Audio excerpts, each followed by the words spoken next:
ಮಕ್ಕಳೇ, ನಾವು ಈ ದಿನ ಪದ್ಯಪಾಠ 13 ಜಾನಪದ ಈ ಒಂದು ಪದ್ಯವನ್ನು ಹೇಗೆ ಹಾಡಬೇಕು ಅನ್ನೋದನ್ನು ನೀವು ಕಲೀರಿ.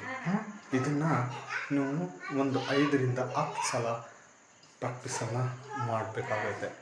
ಗೊತ್ತಾಯ್ತಾ? ಮೊದಲನೇದಾಗಿ ಇದು ಜಾನಪದ ಪದ್ಯಪಾಠ 13 ಜಾನಪದ. ಮೊದಲನೇ ಚರಣ ಮಗು.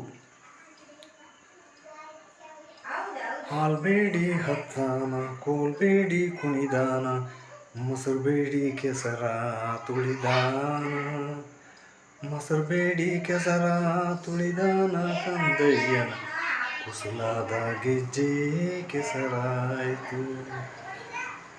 ಈಗ ಇದು ಚರಣ ಅರ್ಥ ಆಯ್ತಲ್ಲ ಮಕ್ಕಳೇ? ಈಗ 2ನೇ ಚರಣ ಚಂದ.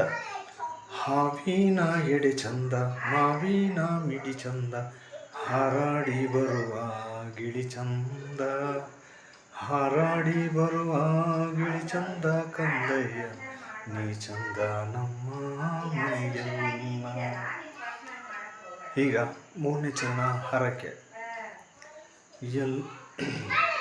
ಎಲ್ಲಾದರೂ ಇರಲವ್ವ ಹುಲ್ಲಾಗಿ ಬೆಳೆಯಲಿ, ನಲ್ಲಿ ಬಡ್ಡಿಯಾಗಿ ಚಿಗಿಯಲಿ, ನಲ್ಲಿ ಬಡ್ಡಿಯಾಗಿ ಚಿಗಿಯಲಿ, ನನ್ನ ಕಂದ ಜಯವಂತನಾಗಿ ಬೆಳೆಯಲಿ.